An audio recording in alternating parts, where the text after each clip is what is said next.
Welcome back, man. Thanks for having me on, brother. It's good to be here. I think this is number 4, maybe number 3. Years ago, we've chatted about mold, we've chatted about candida, we've chatted about a lot of stuff, and your life just continues to evolve over the years, and I love how you share some of that with people. People want to know, how do I actually be happy? How do I actually be healthy when I'm navigating this complex world of disease and relationships? And I'm the guy who's got to bring my special food to the birthday party, you know, like it's hard for people. And I think you've been a huge beacon of hope and light for people because they look at a guy like you who's actually living what you're talking about. And there's so many practitioners and so many doctors out there who are just lecturers, but they don't actually live it. I mean, how many times have you seen unhealthy, overweight people giving out advice and people look at you and they go, yep, I think he's a guy I want to listen to. So I just want to first commend you for that. Thanks, man. I definitely live it. There's a lot of things that I do that I don't even tell people about because it's too intense. All right, tell us one. Well, I travel with sheets. So I don't like to travel much anymore. I've been thinking a lot about magnetic fields on planes, and I don't feel good when I travel on planes. But when I do travel, I travel with Faraday bags for the Wi-Fi routers at the houses I'm going to. I travel with organic cotton sheets because I'm not going to sleep in somebody else's polyester sheets. Before I go to an Airbnb, I request that the owners wash the towels and the linens and the sheets in a fragrance-free detergent, preferably vinegar. I don't like fragrances, so I ask them, hopefully they'll remove all the Glade plugins from, right? We were talking about this because we've been hanging out for the last day. I don't like fragrances in cars, so I generally cancel a lot of Ubers. If an Uber shows up and it has a fragrance thing hanging in the rearview mirror, I cancel it until this is my Uber roulette. So I'll just stand there and I'll cancel Uber after Uber because I really don't want to sit in fragrance-filled environments. And so I travel with pans because I'm not going to cook on nonstick.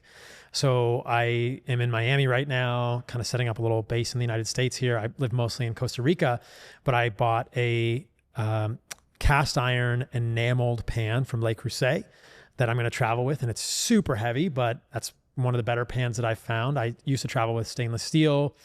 So sometimes I travel with a wood cutting board because Airbnbs only have plastic cutting boards. So there's a lot of things that I do that are pretty intense, but I live it, man, because it's one of the biggest ROIs for me in terms of return on investment. The quality with which I live my life affects my ability to show up in the world. I want to be as clear-headed as possible. I want to be as energetic as possible. I feel like I have work to do in the world. And so I'm living what I'm talking about. Absolutely. That's most of my inspiration for what I do is I want to know how to reduce RF, EMF. I want to know what kind of magnetic fields I'm being exposed to. I want to know what kind of clothes I should wear. I want to know what clothes I shouldn't wear. I want to know where there are contaminants in my food. I want to know what kind of cookware I should have. I want to know the environment where I sleep, how to maximize that. And then I'm thinking, I bet other people want to know about this too. Well, here's the thing though. That's not extreme.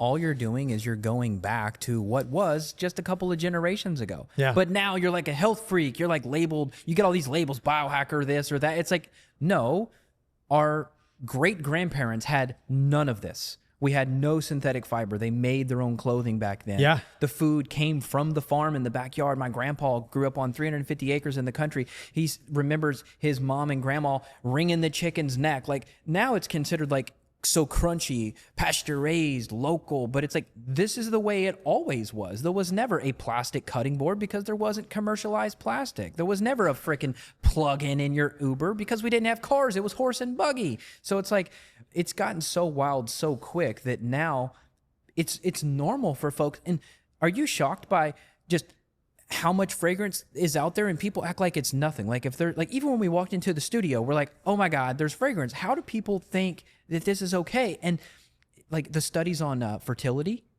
I mean, look at that. Let's chat fertility. I mean, what are you hearing? Because I know a lot of people reach out to you and they're like, hey man, fertility is an issue. It's a big issue. Let's talk about that because we know fragrance is a piece of the puzzle. Fragrance is absolutely a piece of the puzzle. I mean, there are studies that associate higher levels of phthalates connected with fragrance in men with lower levels of sperm. So sperm count, sperm motility, we know that these fragrances, so I'm going to say something hyperbolic to get clicks, but it's true. Like riding in an Uber with a fragrance thing in the rearview mirror is hurting your sperm, guys. It's hurting your sperm counts. It's hurting your fertility. And same with women. Women riding in those things is damaging your fertility. Being around fragrances is absolutely damaging your fertility, as is likely RF, EMF exposure. So your cell phone, your Wi-Fi, as is magnetic field exposure. So outlets in your house, if there's bad wiring in your house, some cars are really bad. We talked about motorcycles are really bad for this, affecting your fertility. The clothes you're wearing are affecting your fertility. I've talked about this, but there was recently a post on Instagram that went fairly viral about polyester underwear on dogs affecting their fertility. Well, guess what? There are also studies on human testicles and humans wearing the polyester underwear. The humans that own those testicles, we know that polyester underwear on both men and women can affect our fertility as humans. So how many dudes out there are listening to this wearing polyester briefs or wearing sort of compression shorts in the gym or wearing compression shorts when they're running? I know a lot of guys who train jujitsu or martial arts and they're wearing compression shorts. That's polyester underwear on your junk that has been shown to potentially affect sperm count, sperm motility, fertility long-term. And the mechanism here is unclear, whether it's directly toxic or it's an electrostatic thing that is affecting the testicles. But we are electric beings. We are electromagnetic beings. So the fact that the idea that we would not be affected by electromagnetic signals from RF, cell phones, Wi-Fi, that we would not be affected by magnetic fields from power lines, or the idea that we would not be affected by polyester underwear, which has a different electrostatic interaction with a biological human than cotton or linen, is ludicrous. We're absolutely affected by those things. So, I'll speak to the women listening to the podcast also.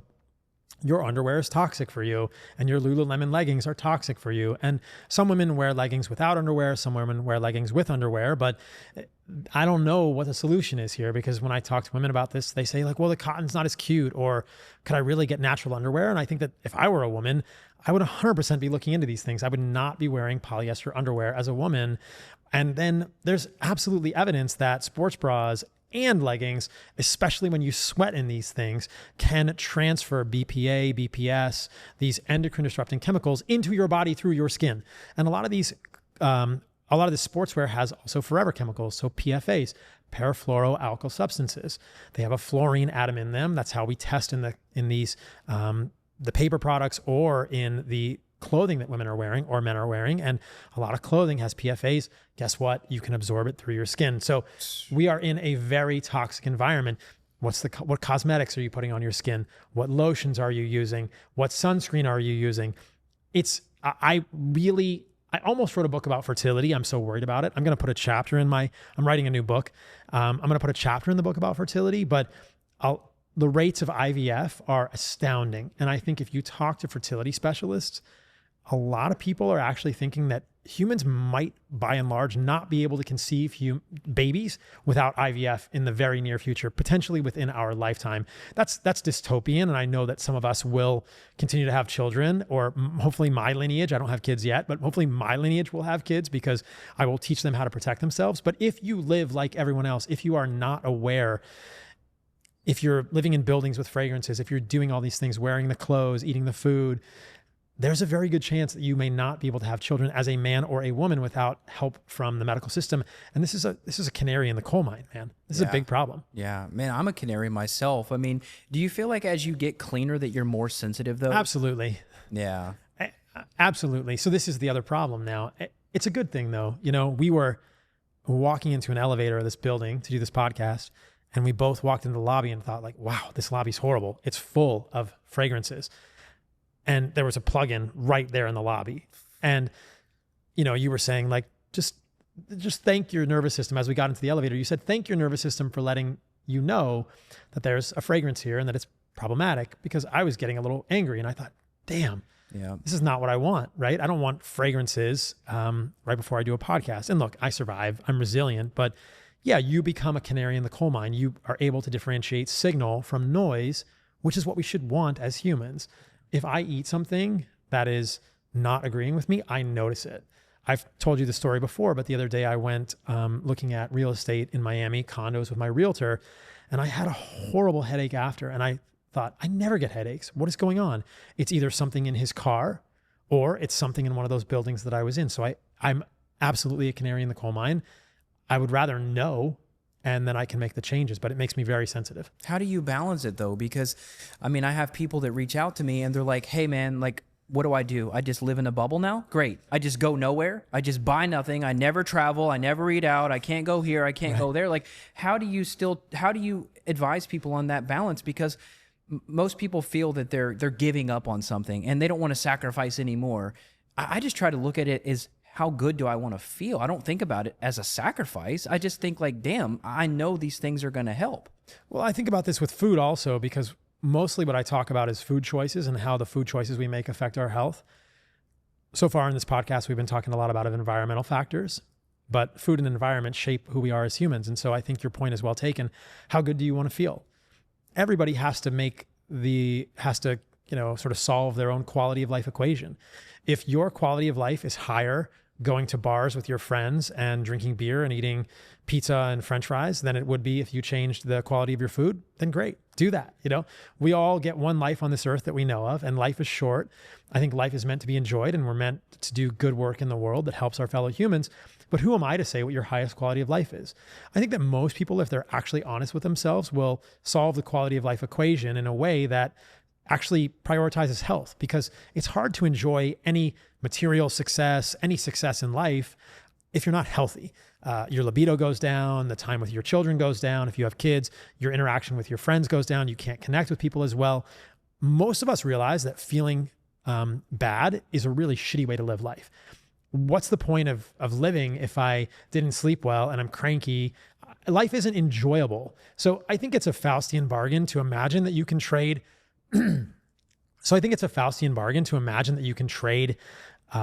you can have a higher quality of life by eating junk food and short-term dopamine hits, or being addicted to porn or the internet or Netflix.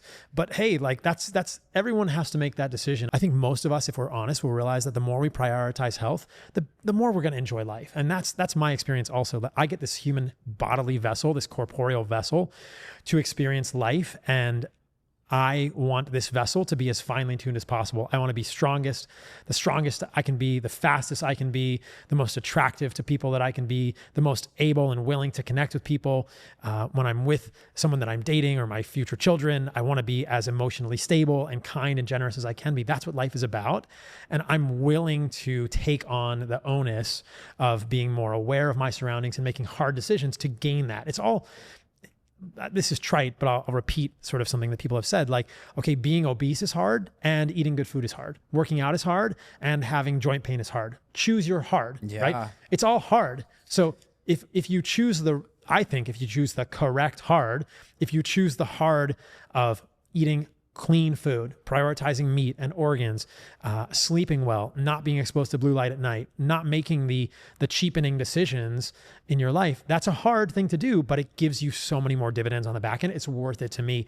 It's not about, for me, not engaging with humans and living in a bubble. I don't live that life, but I do turn the toggle switch pretty far to the level of like intensity, and I make intentional decisions, and I gather people around me who appreciate those intentional decisions, and people that don't appreciate those intentional decisions fall away from my circle of friends, and that's worth it. Yeah, I love that. Choose your heart. What about longevity? I mean, this is a weird thing for me to see. It's becoming extremely viral. Everyone's obsessed with longevity. You've got all these people claiming they're going to live to XYZ years now, and I'm looking at that and I'm like, it's almost perverted in a way. It's like they're looking at maybe some blood work and stuff, but they're not doing the stuff that you and I just riffed on for an hour. Nobody's talking like root cause stuff. And now there's an obsession about age rather than quality. And I've met some of these longevity folks. I mean, I've been to all sorts of different health conferences over the years, and I don't find these people to be that happy. And so it's like, I would probably rather live to 85 or 90 like my great grandpa and enjoy it, rather than like being so neurotic that I get an extra 5 or 10 years. I mean, what's your vibe when you see this stuff happening? We know that 85 or 90 is well within the reach of humans that weren't polluted by our current society. My grandparents both lived to be 90 plus as well, right? They had simple lives. They didn't do biohacking, right? They ate simple foods. They went in the sun. They weren't exposed to many of the toxins we are. So I'm fine with 90 years of solid life, and I'm not willing. I think most of the longevity conversation is just kind of misguided, and it's empty promises. I'm not going to go outside. Well, why would I? I mean, we know that the sun is good for humans. We know that vitamin D increases my mood and that it gives me endorphins. And I would rather naturally produce vitamin D and go outdoors than, silo myself in a house and be pale and weak and not have exposure to these things. I'm absolutely going to surf. Surfing is very risky, but I'm going to risk my longevity by surfing because it brings me joy. I'm going to climb mountains because it brings me joy. I'm going to drive my car because I want to go places, interact with humans. I think that the other piece of the longevity conversation that is mostly misguided is the idea that meat shortens our lifespan is just not supported by the evidence. I mean, red meat is full of so many unique nutrients for humans that are longevity promoting. Look at taurine. Taurine has been studied across species, whether it's primates or worms or mice or humans, and consistently found to be associated with greater longevity. Taurine is only found in animal products. Creatine makes us smarter. You give a vegetarian 5 grams of creatine or 10 grams of creatine, they have better working memory. They have better recall. These are only found in meat. The list goes on. Vitamin K2, almost entirely found in meat. Yeah, you can eat natto, but nobody eats natto. Other than natto, you're not getting vitamin K2 associated with longevity. B12 associated with longevity. Why would a food like red meat that is full of so many unique longevity promoting compounds shorten your lifespan? That research is wrong. It's misguided. People are interpreting it incorrectly. So the idea of veganism lengthening your life is just so misguided to me. And I have major beef with anyone in the longevity space that promotes that. And I will openly debate them. What else do the longevity folks promote? I mean, I think sleeping, yes, that's a great one. Sleep well, prioritize your sleep. But when it comes to sleep, are they talking about blue light? Or are they just talking about not going to sleep late? Whatever. I think the conversation around sleep is much more nuanced than people are making it out to be. You want to sleep in a low RF, EMF environment. You want to limit your blue light at night. You want to be off your devices. You want red light. That'll help you go to sleep and preserve the secretion of melatonin at the level of the suprachiasmatic nucleus and not abolishing that with a bunch of blue lights at night. So the sleep conversation is awesome, but this infinite supplement list is just kind of silly. Most of the things people in the longevity space are supplementing with are readily available in the foods that you're eating if you construct a good diet, whether it's magnesium, which is in plenty of plant foods, coconut water, milk, orange juice, and meat. Okay, if you're not insulin resistant, you should hold on to your magnesium enough. Some people may benefit from supplementing, but the NAD conversation, I think, is a little bit premature. I've really not been convinced by the data on NAD when it comes to longevity or human outcomes. And if you take a bunch of nicotinamide adenine dinucleotide, you're going to affect the way your body's methylating, which can steal methyl groups because excess niacin derivatives, NAD is a niacin derivative, require methyl groups to be detoxified or to be excreted from the body. So if you have methylation single nucleotide polymorphism, so SNPs in like the MTHFR genes, and you take a bunch of NAD, you could get anxious. So it's all premature. NAD declines in us as we age because one of the enzymes that regenerates NAD, NAMPT, so NAMPT, is affected by insulin resistance. So I think that the NAD conversation is just missing again the root cause, which is don't become insulin resistant, be metabolically healthy, and your body will have robust levels of NAD as you age. You probably don't need a supplement. You have to correct your underlying metabolic dysfunction. I mean, there's all of these, sort of sexy new molecules du jour that are supposed to be associated with longevity. And they're all sort of hacking the mitochondria in a way that you would have if you just had good metabolic health. So I think most of the supplement conversations around longevity are, again, misguided, premature, and not relevant to most people who are making good decisions. Or we should be talking to them about what's the root cause. Be metabolically healthy. That should be the conversation in longevity, is be a beast when it comes to your metabolic health. How do you know if you're metabolically healthy? I've never heard that conversation in the longevity space. You get a simple blood test. You get a fasting insulin and a fasting glucose. And what's the cost? $10? I mean, $20 for a fasting insulin. You want it to be less than 5 micro IU per ml, and you want a fasting glucose, which should probably be less than 80. And from those, you can calculate a HOMA-IR score, but really, you could even just do it simpler. Just get a fasting insulin. If it's not below 5, you have work to do on your metabolic health. How do you fix your metabolic health? You get rid of garbage processed foods. You're going to the bar, you're eating garbage foods, you're drinking alcohol, that's affecting your metabolic health. But I also think there's very solid evidence that the sort of toxic milieu of hyper-processed, ultra-processed foods are breaking your mitochondria, and that's creating metabolic dysfunction. So let's break it down and make it super easy for people. You want to live a long time. You want to live well. Be a beast at metabolic health. Be metabolically healthy. How do you do that? Get a fasting insulin. If it's not below 5, preferably below 3.5 or around 3.5. But if it's not below 5, you have work to do. I can pretty confidently say that if your fasting insulin is greater than 5, your diet still has garbage in it. Fix your diet. Get the garbage out. Get all the processed foods out, or as many as you possibly can. Focus on simple foods. Focus on meat, organs, and unprocessed plant foods. If you want to eat vegetables, great. I think you're going to have to detoxify them with fermentation or a lot of cooking. I think it's easier to avoid most vegetables from a gut perspective, but if you really want to eat vegetables, fine. I think fruit is super healthy for humans. There's no evidence that whole form fruit and honey are bad for the human gut. But when you strip the sugar away from honey and fruit, you end up with problems. You end up with feeding dysbiosis.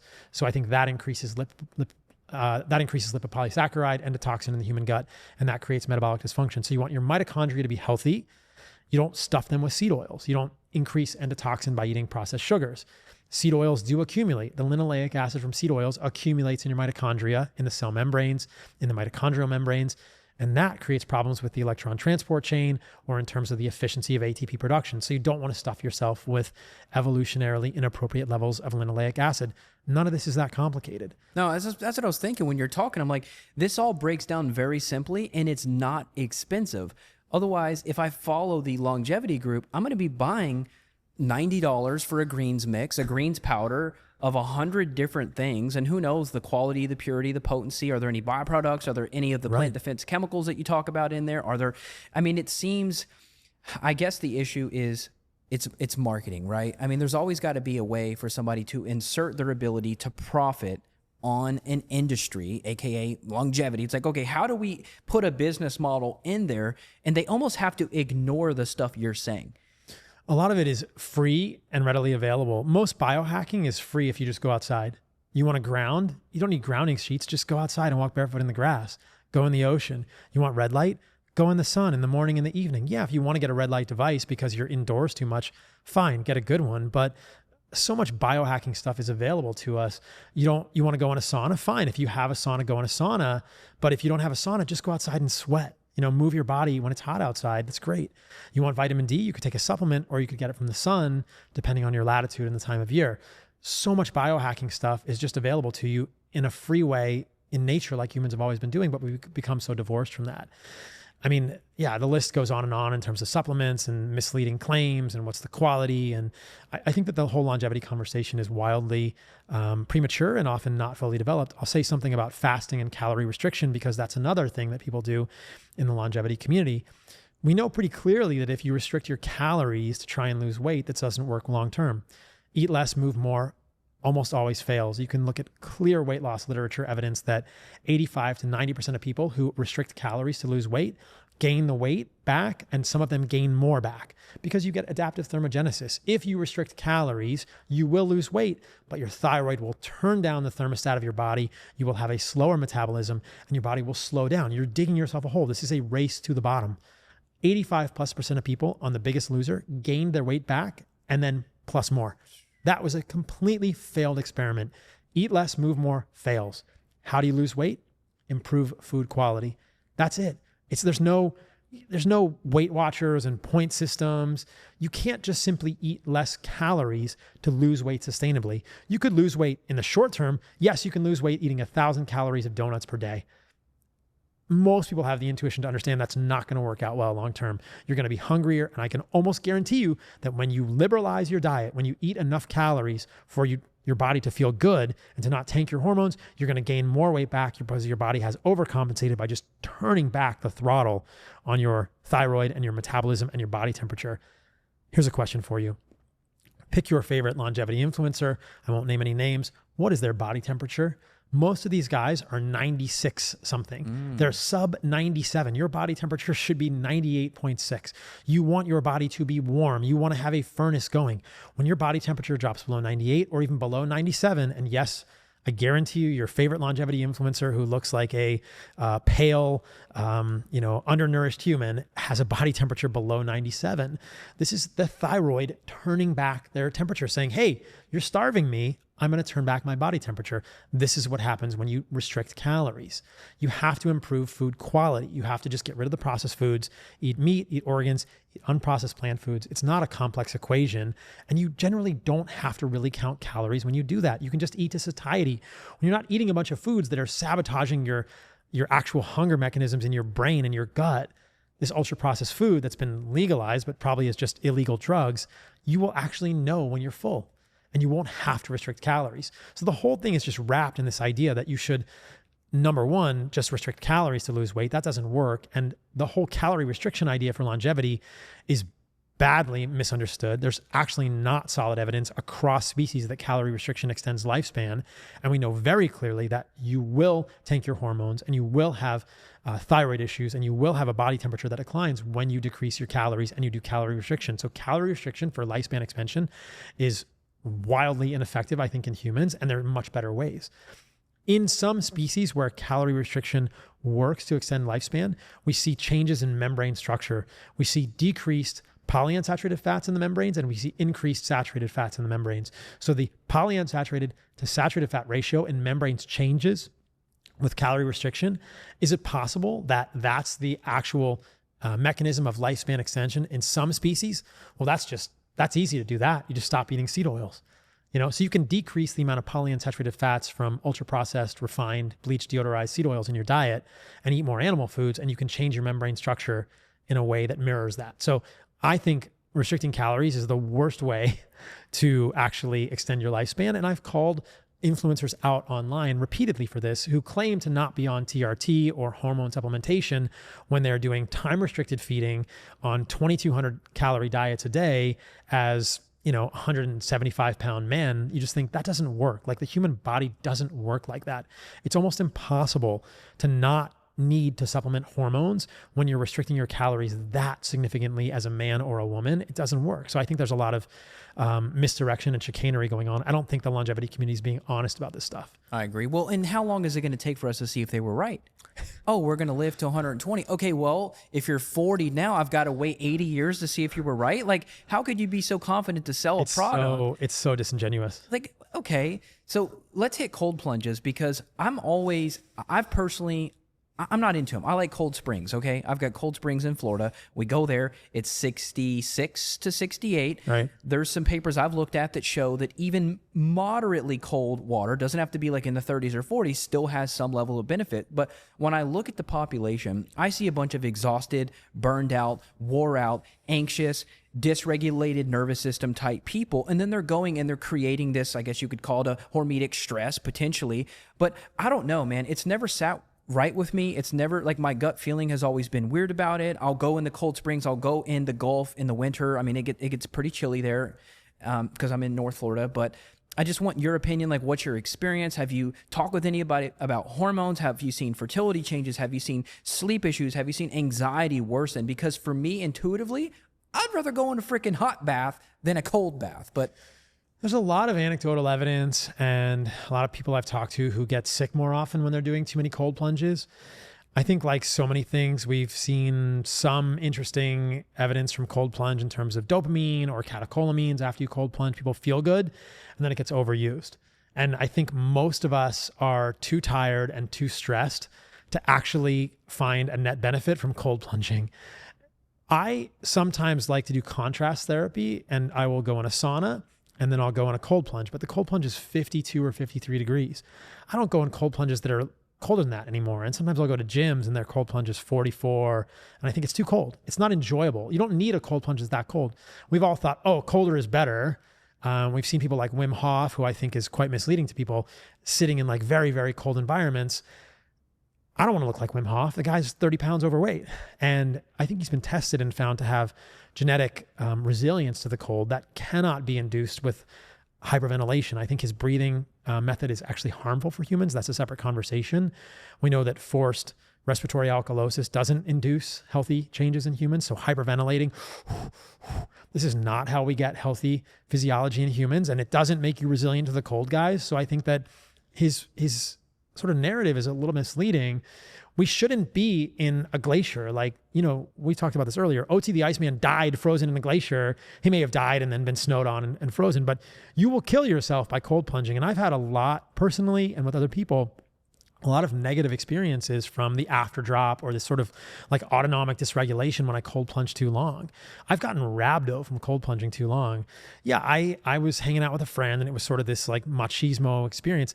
He had a 33 or 34 degree cold plunge and I was in it for 10 minutes. God. And I got out and my hands hurt so much that night and I had actual like muscle damage.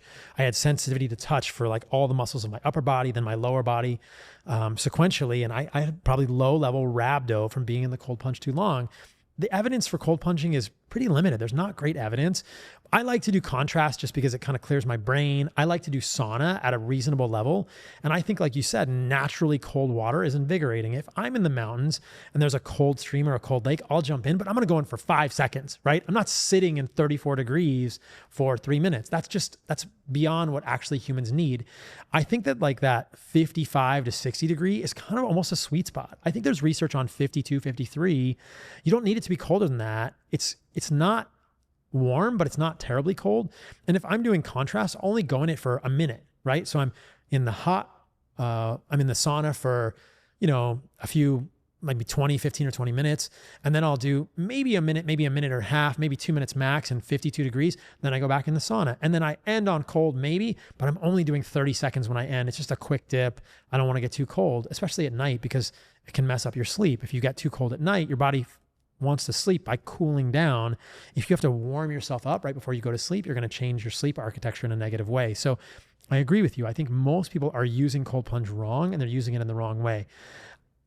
It's kind of a cool thing because people are getting in the cold plunge. It's social, but don't overdo it and realize that it's easy to overdo it. And if you're getting sick or you're feeling more fatigued, you're probably just overloading your whole allostatic bucket of your body. I wonder what it's doing to blood flow to the brain. I wonder if you know anything about this, because when I jumped in and I got real cold one time, my head was kind of spinny. I'm like, is it just blood trying to go to my core? Probably. I mean, I was like, am I going to pass out? I mean, I was actually questioning whether I was going to faint. I told my wife, I'm like, babe, I'm really cold and I'm starting to spin. I don't know what's going on. I think it's used in the wrong way a lot of the times. And I mean, the way that these cold plunges are marketed is people will say like, look at this cold plunge, is so cool. There's ice in my cold plunge. That's way too cold. You don't need it that cold. I know, dude, there was a guy doing like daily videos of cold plunging, literally like having to have a sledgehammer axe and break the ice open. I'm like, come on. Yeah, it's very viral for Instagram and stuff, but it's not necessary. What do you think's made the biggest difference for you, just quality of life? Do you think getting out of America has helped? Because I look at the busyness here. I mean, luckily we have hurricane windows here, and so it's pretty quiet. But as soon as we pop open that door, there is so much background noise. I want to hear the bees. I want to be able to hear the bird sounds and use my identification app to learn new birds. But you're so disconnected in this type of environment. I know there's forest bathing. I think you and I've talked about that years ago, but there's the cortisol study in Japan. They do a control group who walks in the city, and then they do a forest group, and the forest group has lower cortisol. Of course. So, of course. I mean, I'm just wondering, like, what's been the biggest thing? To me, when I look at your life from a third person, I'm like, it's got to be getting out of this slew of car exhaust and cell towers and noise pollution and light pollution. I mean, I'm assuming the stars are freaking incredible where you are. They're pretty good where I am. The best stars I've ever seen were in Arizona. Yeah. I think it must be the elevation and the lack of moisture in the air, but we have good stars in Costa Rica. Yeah, I mean, I'm going to agree with you, and I'm going to put a caveat there because I don't want to make this unapproachable for people. Yeah. Living in Central America is a huge upgrade to my quality of life. It's why I moved there. I've been there for 4 years. Most of my life is there. Now I surf every day and I live in the jungle, right? The downside of Costa Rica is I haven't fully figured out the community piece, and I'm trying to bring more good people to Costa Rica.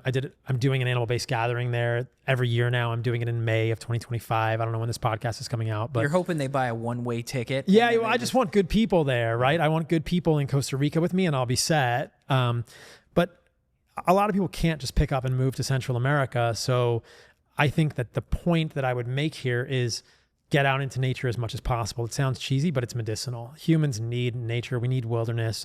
And I just got a place in Miami, and I'm going to be back and forth, but I'm mostly going to be in Costa Rica. But one of the things that's valuable about Miami is I'm close to the beach. I still want to go in the ocean every single day. So I don't mind being in the United States right now as much because I can go in the ocean all the time. I swam in the ocean this morning, right? I've made it a point that while I'm in Miami, I'm here for a couple of weeks, I'm going in the ocean every single day. I don't care what the weather is. I don't care what the ocean is looking like. I'm going in the ocean. I want to see wilderness. And in Miami, there is actually wilderness because the ocean is wilderness. I can just be at the beach. I can look out toward the horizon. I can distance focus with my eyes, which is good for my sympathetic nervous system. It calms it down. And I can just go swimming and I can just swim out. I can put my head under the water. I'm grounding and I don't see anything, right? That's why people love being at the ocean. That's why the real estate at the beach is so expensive, because that's the wilderness. You're on the edge of the wilderness. Anything west of the coast here is getting more and more urban for me, and it gets harder and harder. And so, you know, after this podcast, we're going to go back to the ocean. We're going to go to the beach. We're going to go outside. We're going to ground. We're going to get back to something that is more calming and regulating for my nervous system. People may not have a beach, but a lot of people have a park or trees. They can forest bathe. They have some sort of nature. It's really not able to be replicated.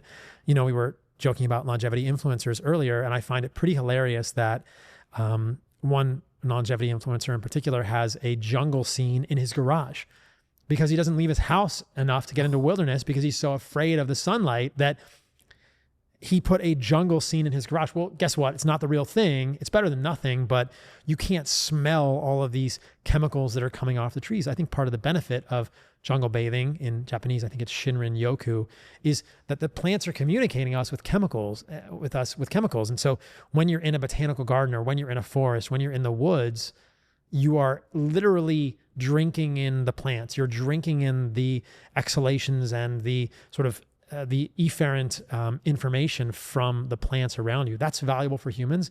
It's not replicated easily by a jungle scene in your garage, which is hermetically sealed from the sunlight. Well, here's the thing too, it boosts your NK killer cells. So when we're talking about cancer, there was a paper they did on people camping. And even if you go camping just for 3 days in the forest, all of a sudden you boosted your NK killer cells 50% for 3 months. So 3 days in wilderness, 3 months of increased NK killer cell activity. And so you look at chronic disease, right? You pass any hospital in America. You've done amazing videos that have gotten millions of views at hospitals in this country. These hospitals are packed to the gills. The parking lots are packed to the gills. They're full of processed foods. If you had a wand this year, you get connected with RFK, and he's like, "Hey, Paul, I'm bringing you on. What do you want to do? Like, if you can just, bing, it's done. What's your first order of actions?" Well, I think that the doctors and the nurses need to set an example for patients. So we need to educate doctors and nurses about what it means to be truly healthy. We need to give them resources. We have to provide food for them that's actually healthy, because it's always struck me as incredibly ironic that most of these hospitals, in fact, all the hospitals I can actually speak with certainty here, because I've looked, they're all serving garbage food. They're all serving processed food. The same catering companies that serve professional sports events are who cater hospitals. So the last time we went to a baseball or a football game, they didn't have grass-fed beef and organic fruit, did they? They had macaroni and cheese or corn dogs and French fries cooked in seed oils. Well, it's the same kind of garbage you're getting at hospitals. So it's very hard to eat healthfully in a hospital. That irony is incredibly great. And I think it really makes us aware of the massive void that we have now in terms of educating doctors and nurses. There's no standard for a doctor or a nurse to be healthy. How's it possible? You are the signal. You are the paragon of health in a hospital, and you're not even held to health standards. That's insane. We also need to, if I'm waving the magic wand, I'm changing medical education at the medical school and residency level for doctors. I'm a traditionally trained doctor. I went to medical school really 1.5 times, because I went to PA school and worked in cardiology as a physician assistant before I went back to medical school and got my MD and then did residency. In those years and years, so 2 years of training to be a PA, 4 years of medical school, 4 years of residency, 4 years of working as a PA in cardiology, so decades of work in medicine, essentially zero discussion of nutrition throughout all of it. So we need to change the way we're training doctors and training PAs, training nurse practitioners and training nurses, so that the first thing on all of our minds when we're working with a patient is, how the heck do you eat, man? Like, how can we help you eat better? How can we provide you with real meaningful education about what foods you should choose? because that's the root cause of so many of these issues that we're having as humans that are chronic. And we're just not, it's in our face, but we're just not acknowledging it. How is it? It's not rocket science to understand what's causing cancer, what's causing or contributing to autism, what's contributing to autoimmune disease, what's contributing to so many of the chronic diseases that we suffer from. Obesity.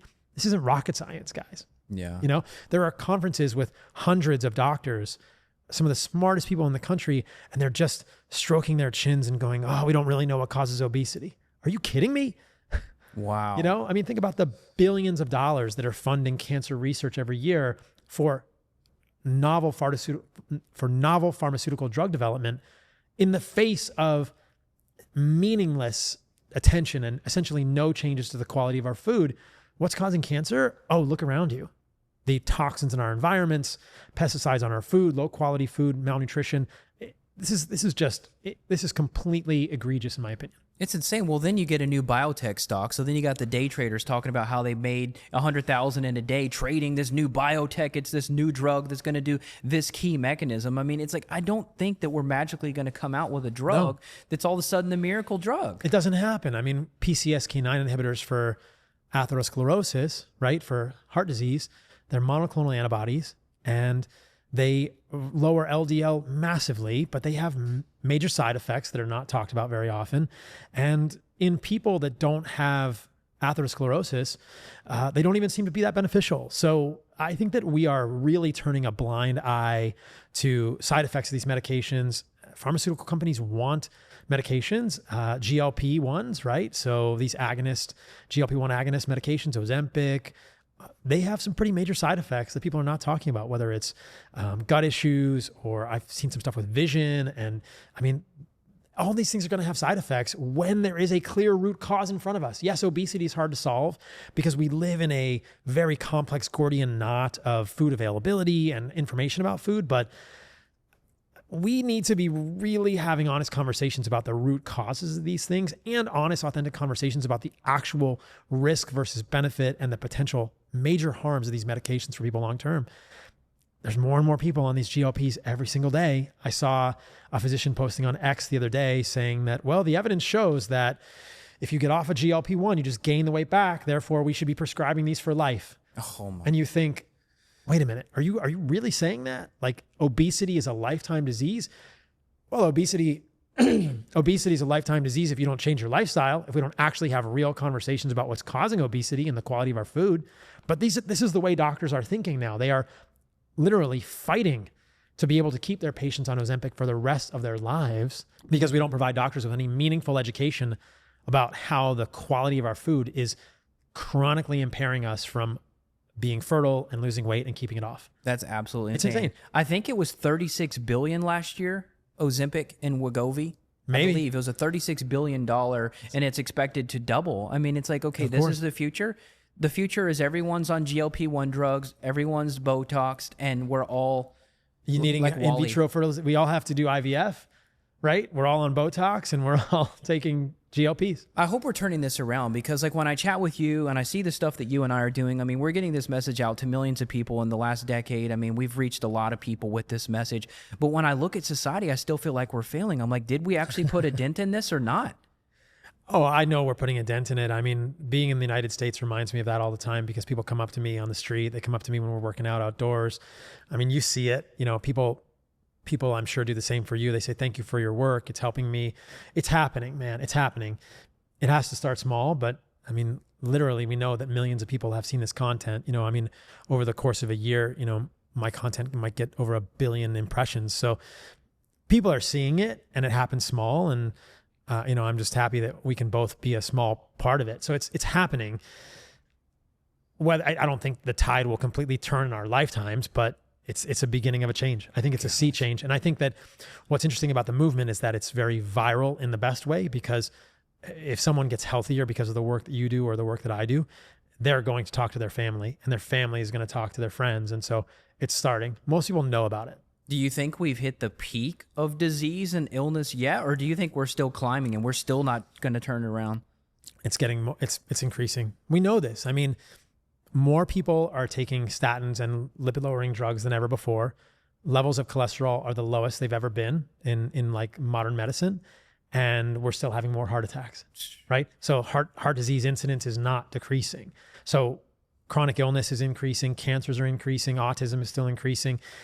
It's going to continue increasing until I think we actually get a real handle on this. I think because our food supply is getting worse, there are more and more food additives being put in our food all the time, and we're surrounded by more and more toxins in our daily life all the time. So we have to be more and more vigilant, and we really have to rebel and plant the flag of, how we live our lifestyles in a more radical way every single day. Amen. It's pretty crazy. Yeah. I mean, because the crazy thing about the IVF you're saying, I mean, Japan just announced that their population dropped by, I believe, 900,000 people last year. So there's a catastrophic population collapse in Japan. So I'm kind of picturing these two lines that you're basically putting in my head. You've got the chronic disease line rising, but then you've got the fertility line decreasing, and we're about to hit this X point where it's like, do we actually make it out of the other side? Do we have enough fertile, healthy people left? Or does the disease and then the decrease in fertility, is it just ground zero? I mean, it's a little scary. And I mean, the other thing, this is more of a sociology question or a societal question. I think that a lot of the people that should be having kids are not having kids. Thank God you've got 3 kids. I got none, not presuming that I should be having kids, but I'm trying to live my life intentionally. I think a lot of the people that should be having kids are not having kids anymore. And that's scary. That's more of a, like I said, a sociology question. But I think that if people are listening to this and they are healthy, intentional, well-adjusted humans that are growth-minded, go find a partner and have some babies. Amen. Like, the future of the human race depends on it in a major, major way. Who knows where it's going to be? I mean, in our lifetimes, I think we're going to see some pretty big changes happen, but it's a big thing for me. I mean, I don't have a partner.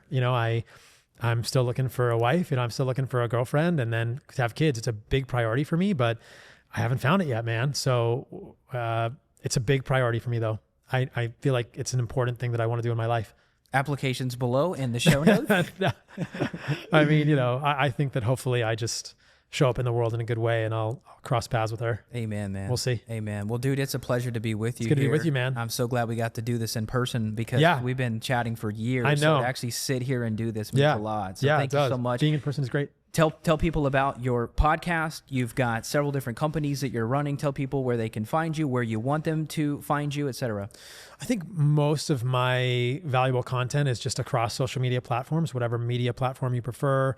It's Paul Saladino, MD, on all the platforms, whether it's X or Instagram or YouTube or TikTok. And I have a podcast. It's called the Paul Saladino MD podcast. Evan was just on it, so you guys can listen to Evan on my podcast. We talked about all kinds of good stuff. We did an hour and a half of tons of information. And I did build a couple of companies in the world because I wanted there to be valuable resources for people who choose. The first company is Heart and Soil, which makes desiccated organ capsules. I think that people are not getting enough organs in their life, and I want people to be able to take organs in a capsule form. It's all grass-fed and grass-finished. The other company, both of the companies are on the table here in front of us, but the other company is Lineage Provisions, which makes food. So I wanted to make high-quality protein powders. We've got meat sticks. We've got jerky. We've got a new collagen coming out. So I wanted to give people options for convenient food that is easier to find than processed food, or as easy to find as ultra processed food that is much healthier than those. So all the things I make are things that I would use, that I do use. So they're the highest quality standards because I do not eat garbage. We'll check in with Paul. We'll see if we can get you guys a discount. If we can, you'll see it in the show notes. Hopefully we can get you a little discount so you can try some of this stuff. I've been taking organs for a long time, and we measure a lot of people with nutrient deficiencies, and it's a real deal. And I still think having some level of nutritional insurance in this modern world is essential. I don't care how good you're eating. I test people all the time eating steak, berries, eggs. They're still nutrient deficient. So if you can get that extra replacement, to me, I think it's worth it. And I mean, you were at my house yesterday and you said, hey man, do you have any of your Lineage protein powder? So we ripped this one open and you had some Lineage protein powder. I made you a smoothie with Lineage protein powder. You were a little worried that I put raw meat in it for you, but I didn't. So I love this one, but we did it with raw milk. So I want to try it again with a different flavor of liquid, but I loved it. So I appreciate it. Yeah. And it's all grass-fed protein and stuff. So I would rather people eat steak or full meat than a protein powder. But look, I know a lot of you guys want protein powder, so I wanted to make the best one on the planet. Well, and they did a paper on whey protein, for example, or it's probably any protein, but it was on whey before bed. It was 40 grams before bed, which I thought would impair digestion. I've tested it. Oura Ring says no. Wow. I sleep fine. But it's an incredible tool before bed. So blood sugar regulation, cortisol regulation, sleep quality. Like I forget, there was a few different biomarkers, but I remember the title was like 40G protein before bed, and it had a lot of good benefits. So if you're in a rush, don't use "I'm too busy" as an excuse to do this stuff. It's really not that complicated. Couple minutes, blend it up, shaker bottle, done. Yeah, I know people have lives that are increasingly time constrained, so I wanted to make healthy food easy for people. Thanks for having me on the show, brother. Thank you.